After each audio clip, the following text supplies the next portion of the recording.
to the statement that he made that was interesting. Roll it.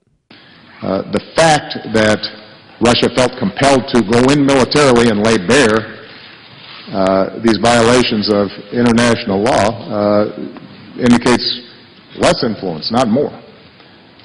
And so my response then continues to be what I believe today, which is Russia's actions are a problem. They don't pose the #1 national security threat to the United States. I continue to be much more concerned when it comes to our security with the prospect of a nuclear weapon going off in Manhattan, which is part of the reason why the United States, showing its continued international leadership, has organized a forum over the last several years that's been able to help eliminate that threat in a consistent way. Okay, so have you ever been beat up or picked on by a bully? I think a lot of you have, because we all have had childhoods, etc. And did you ever say, when the bully was just beating the tar out of you, hey, you're doing this because you're insecure, you're weak? Now, as a skinny, once pudgy guy in high school, I remember being picked up by a football player who will remain nameless. I've forgiven, because I've committed my sins as well. But he had me up against the wall, and I was younger, mind you. And I said, you can't verbally contend with me. This is why you're doing it. It did not help. I was still stuffed in that locker. I'm admitting that to you all. It was, and powerfully so. You have no skills. That's and seriously, when we talk about invading people out of weakness, I okay, but I'm going to do this, and the 21st argument, really, first century argument, really doesn't work because it doesn't respond to human nature. Understand that I get it. I get what they're saying. Oh, they can't really convince them to come on and be part of things, so we're going to annex them. And then we'll have a vote, and then we'll make a stand, and then we'll take pieces of what we can get. So Putin, Crimean Peninsula, and then Eastern Ukraine, then maybe Estonia as we look further designs. So I don't know if that's terribly effective. Now, Colonel Ralph Peters was asked about this, and he was quite direct in his response, because when asked about the fact that President Obama called it a regional power, not a superpower, and said they were threatening their immediate neighbors, and said Russia is acting out of weakness, which is something he has said for some time now, Bill Hemmer from Fox News. Do you have any problems with those word choices? Here's what Colonel Ralph Peters had to say. Roll it. Well, they're idiotic. First of all, it shows our president's utter historical illiteracy. When he tries to dismiss Russia as a regional power, he tends to forget that Nazi Germany was a regional power, and they gave us World War II in Europe and the Holocaust. Japan wasn't a global power, it was a regional power, and it gave us Pearl Harbor. So this trying to poo-poo any real danger from Russia is absolutely ridiculous.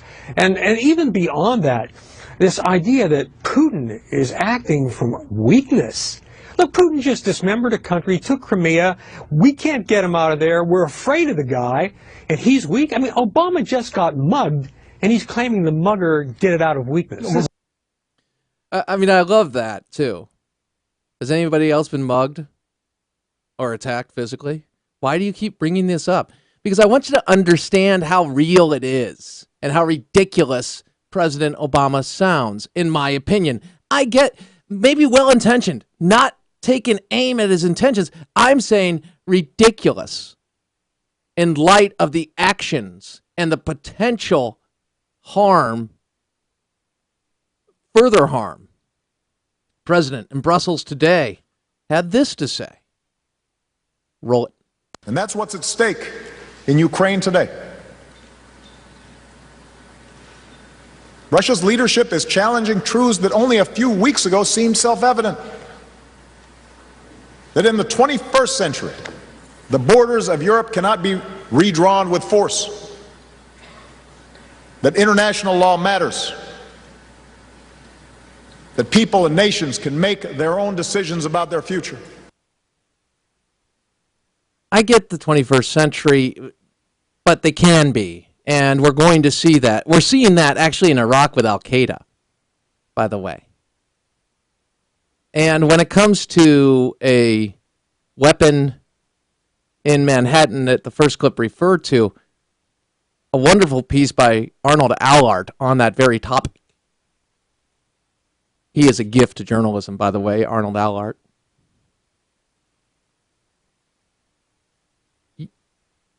Words versus action, sanctions versus force or threat of force. Ralph Peters really detailed, the Colonel detailed the worldview of President Obama and how it is dangerous. Here is the Colonel responding to how it's President Obama's responsibility and even a mention of Hillary Clinton. Roll it. You know, Obama and his cabal of advisors have always believed what they want to believe. Obama believed that his charisma and his charm and his sheer nobility of purpose would win over dictators and the age of Aquarius would arrive. Now, I think Hillary Clinton's actually a little bit savvier. I'm not sure she was ever quite as comfortable with the reset, but she's in the photo and it's going to hurt her. But and overall, listen, she participated in that, right? And you could say, hey, I'm doing it for the boss.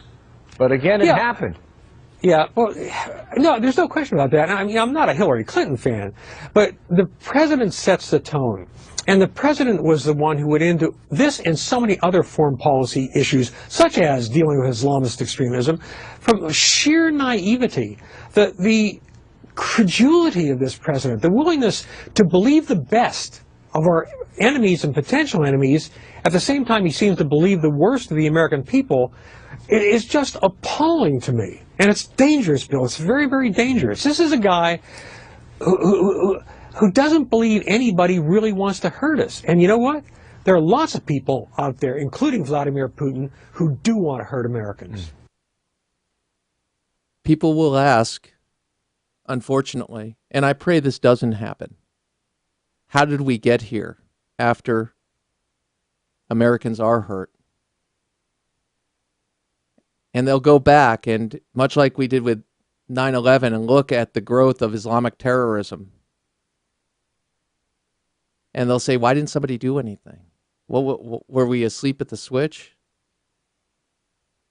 And we'll look at the lives that we could have saved. I pray this doesn't happen. Reality and history tells us it will.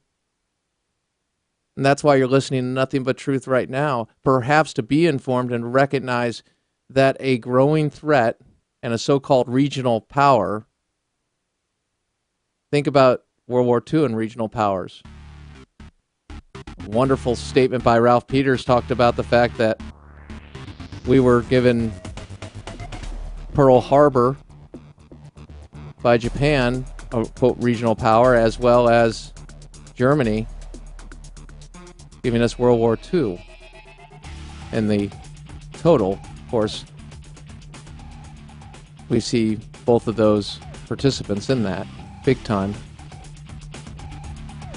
That said, a focus on a growing threat and what it means. President Bush once said, I don't want a smoking gun. That's why we're taking the actions we can. And though that may be politically ridiculed by a party that puts the on its altar national security, on the altar of politics, it was the right decision. And I'm speaking to Iraq, yes. Crane Durham's Nothing But Truth. Paul Howard next. AFR Talk.